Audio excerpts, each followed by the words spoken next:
आरआरने निकाल स्वतः न देता त्यांनी शासनाकडला निर्देश दिलेले आहे आणि शासनाने सदरच्या विषयाच्या बाबतीमध्ये पूर्णतः कंट्रोल करावं आणि पूर्ण हे विषय थांबवावा अशा पद्धतीचे निर्देश दिलेले आहेत। त्यामुळे MWRRA कडे मी जो काही पिटिशन दाखल केलेली होती संजय तुंगार यांच्या नावाने, त्या पिटिशनचा निकाल जो आहे हा 4/10 लागलेला आहे। निकालामध्ये मी आपल्याला जे म्हटलेलं आहे की 2 मुद्दे निकालामध्ये शासनाला त्यांनी आदेश दिला आहे की मेंढीगिरी समितीच्या अहवालाचं अवलोकन करण्यासाठी त्यांनी एक समिती तयार करावी, गठीत करावी आणि त्याचा GR जो आहे तो शासनाने जून महिन्यामध्ये काढलेला आहे। आणि दुसरा मुद्दा माझा असा होता की जे काही उपसा करून चोरीने ऊसाच्या शेतीसाठी पाणी वापरलं जातं आहे त्याच्यावरती शासनाने निर्बंध आणावे, तर MWRRने त्याच्याही बाबतीमध्ये शासनाला कडक असे आदेश दिलेले आहेत। नाशिकच्या पाण्याच्या विषयाच्या बाबतीमध्ये गोदावरी खोऱ्याला जो काही मेंढीगिरी समितीचा अहवाल लागू झालेला आहे तो आता अभ्यास गटाकडे अवलोकनासाठी दिलेला आहे शासनाने।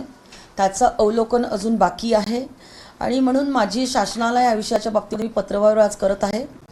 तो पत्रव्यवहार असा राहणार आहे की जर जायकवाडीला किंवा त्या खालच्या धरणांमध्ये पाणी जर कमी असेल तर आज वरच्याही भागामध्ये पाऊस झालेला नाही आहे। केवळ 52% मागच्या पावसाळ्यापेक्षा पाऊस जो आहे हा नाशिक आणि नगर जिल्ह्यामध्ये झालेला आहे आणि त्यामुळे गंगापूर असेल, दारणा असेल किंवा मुळा असेल ह्याच्यातून पाणी देण्याच्या ऐवजी जर जायकवाडीच्या डाऊनस्ट्रीममध्ये पाण्याची जर आवश्यकता असेल तर ते वरच्या धरणांमधून न देता जायकवाडीला जो 26 TMCचा मृतसाठा आहे त्या मृतसाठ्यामधून 5 TMC पाणी वापरण्याची परवानगी ही शासनाने ह्या वर्षीच्या फक्त दुष्काळी वर्षासाठी देण्यात यावी, कारण मेंढीगिरी समितीचे अवलोकन हे पूर्ण झालेलं नाही आहे आणि कोर्टाने देखील 2015 मध्ये कोर्टाने देखील MWRRला आदेशित केलेलं होतं की 0.5 TMC पाणी हे मृत साठ्यासाठी जायकवाडीच्या डाऊनस्ट्रीमला वापरण्याची परवानगी द्यावी।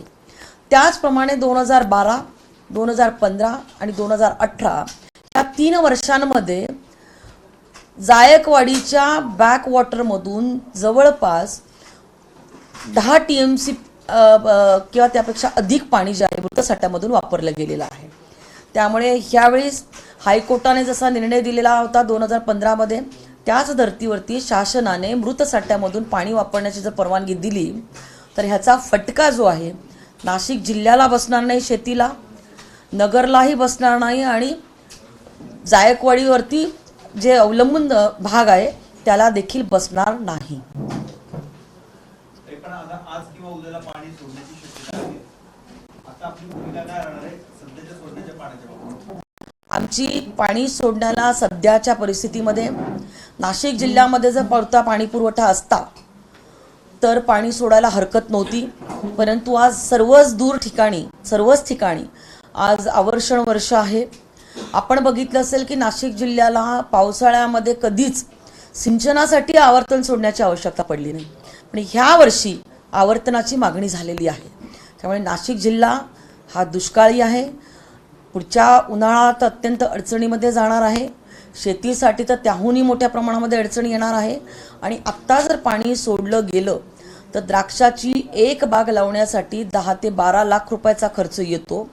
नाशिक जिल्ह्यामधला शेतकरी हा प्रगत आहे, ते फ्लड इरिगेशनने शेती करत नाही, मायक्रो इरिगेशनने शेती करतात आणि जर त्यांना पुढच्या टप्प्यामध्ये जर पाणी मिळालं नाही तर द्राक्षाच्या बागा ह्या उखडून फेकायला लागतील आणि त्यामुळे शासनाने जो काही आदेश काढलेला आहे त्याचं फेरनियोजन करावं आणि ह्या गंगापूर असेल, मुळा असेल आणि दारणा धरण ह्याच्यामधून पाणी सोडण्याच्या ऐवजी त्यांनी जायकवाडीच्या मृत साठ्यामधून पाण्याचं उपसा करण्यासाठी परवानगी द्यावी।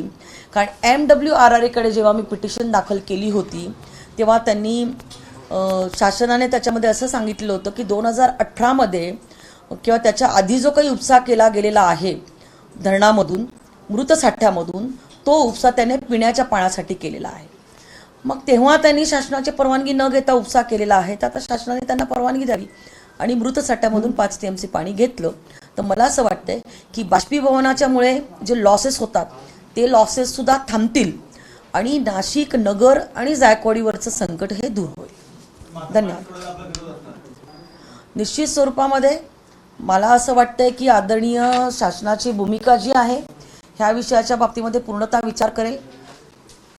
राज्याचे उपमुख्यमंत्री हे अतिशय सगळ्याच गोष्टींवरती चांगल्या पद्धतीने लक्ष देत आहेत आणि ते देखील या विषयाचा निश्चित स्वरूपामध्ये विचार करतील असा माझा विश्वास आहे. शेतकऱ्यांनी विरोध सुरू केलेला आहे. शेतकऱ्यांनी विरोध सुरू केला आहे. काही लोकप्रतिनिधी देखील विरोधाची भूमिका घेतलेली आहे. मग आपली नेमकी कशी काय भूमिका आहे? माझी भूमिका आहे की त्यांना मृत साठ्यामधून पाणी वापरण्याची परवानगी द्यावी. 2005 मध्ये समन्वयी पाणी वाटपाचा कायदा हा गोदावरी खोऱ्यामध्ये लागू झाला आणि त्याच्यामुळे अप्पर गोदावरी खोऱ्यामधल्या धरणांमधलं पाणी हे जायकवाडीला सोडण्यात येत आहे. परंतु MWRRA कडे मी 2018 मध्ये एक पिटिशन दाखल केलेली होती आणि ती पिटिशन जी आहे ते मेंढीगिरी समितीचा अहवाल जो आहे तो दर 5 वर्षांनी रिवाईज करायला पाहिजे असं खुद्द मेंढीगिरींनी सांगितलेलं होतं. मात्र तो अहवाल अनेक वर्ष रिवाईज करण्यात आला नाही. अशा पद्धतीची एक पिटिशन मी MWRRA कडे दाखल केलेली होती. त्याच्यामध्ये मेंढीगिरी समितीचा अहवाल दर 5 वर्षांनी त्याचं अवलोकन करावं असा एक पहिला मुद्दा होता. दुसरा मुद्दा, जायकवाडीच्या बॅकवॉटरमधून अनधिकृतरित्या उपसा करून फ्लड इरिगेशनने ऊसाच्या शेतीसाठी तिथं पाणी वापरलं जातं आहे आणि जवळपास 10 TMC एवढं पाणी, 10पेक्षाही जास्त.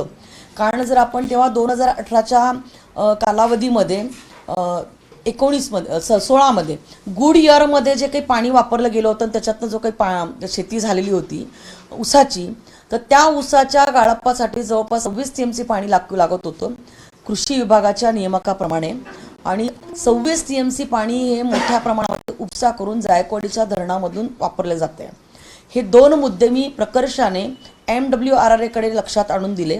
MWRRA ने सदर विषयाच्या बाबतीमध्ये निर्णय देत असताना त्यांनी 4/10/2023 रोजी माझी 2018 मध्ये असलेल्या पिटिशनचा निकाल दिला आणि त्याच्यामध्ये त्यांनी शासनाला मेंढीगिरी समितीच्या अहवालाचं फेर अवलोकन करावं आणि अभ्यासगट तयार करावा आणि त्या अभ्यासगटाने परत अवलोकन करून तो मेंढीगिरी समितीचा फेर अहवाल द्यावा.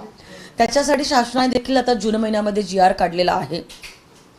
आणि दुसरा विषय जो होता की चोरीने फ्लड इरिगेशनने उपसा करून बॅकवॉटरमधून जे ऊसाच्या शेतीसाठी पाणी वापरलं जातं आहे त्याच्याही बाबतीमध्ये MWRRA ने निकाल स्वतः न देता त्यांनी शासनाकडला निर्देश दिलेले आहे आणि शासनाने सदरच्या विषयाच्या बाबतीमध्ये पूर्णतः कंट्रोल करावं आणि पूर्ण हे विषय थांबवावा अशा पद्धतीचे निर्देश दिलेले आहेत.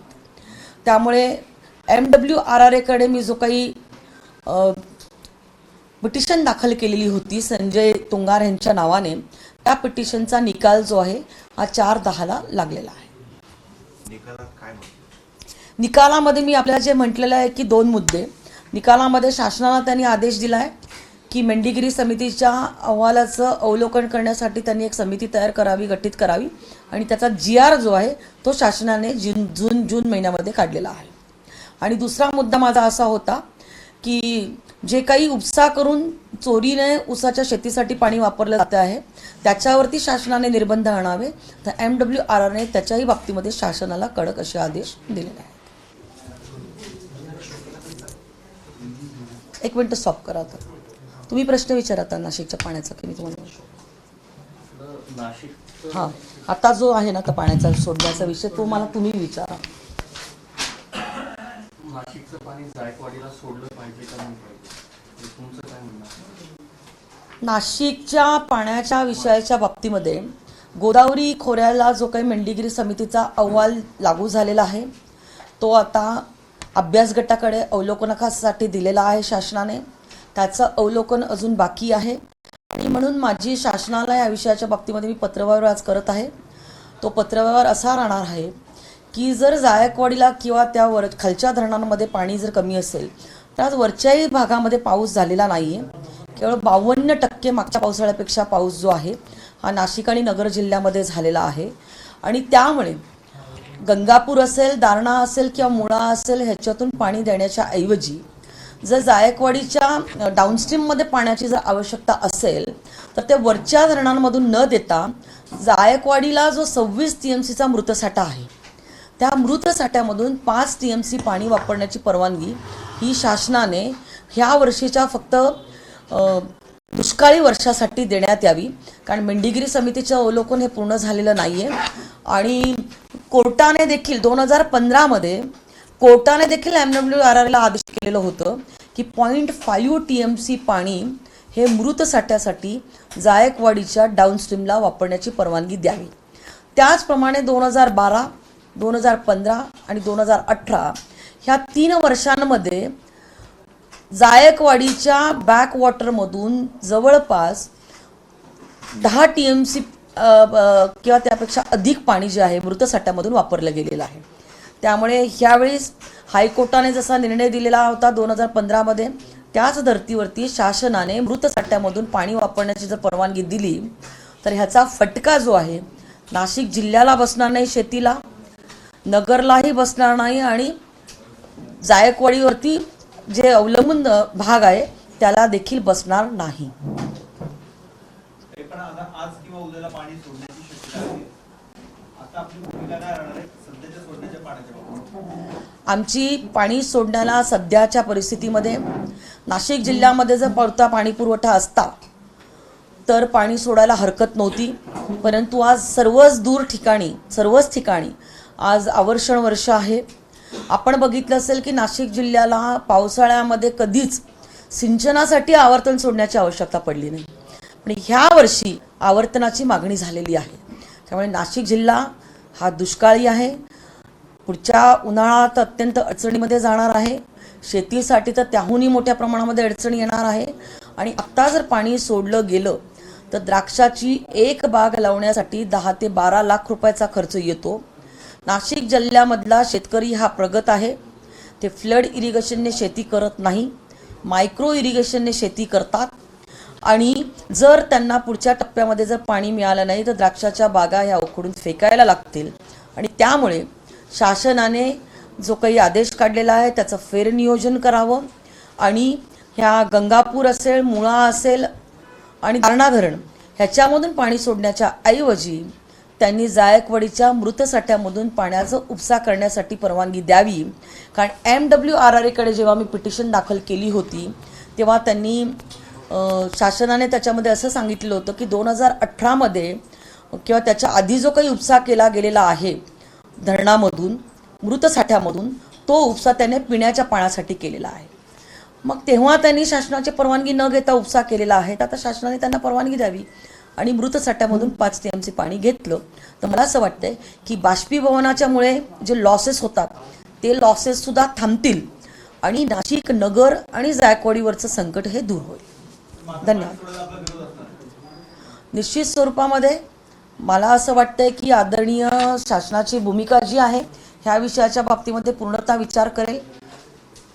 राज्याचे उपमुख्यमंत्री हे अतिशय सगळ्याच गोष्टींवरती चांगल्या पद्धतीने लक्ष देत आहेत आणि ते देखील ह्या विषयाचा निश्चित स्वरूपामध्ये विचार करतील असा माझा विश्वास आहे। शेतकऱ्यांनी विरोध सुरू केलेला आहे, शेतकऱ्यांनी विरोध सुरू केला आहे, काही लोकप्रतिनिधी देखील विरोधाची भूमिका घेतलेली आहे, मग आपली नेमकी कशी काय भूमिका आहे? माझी भूमिका आहे की त्यांना मृत साठ्यामधून पाणी वापरण्याची परवानगी द्यावी। एबीपी माझा, उघडा डोळे बघा नीट।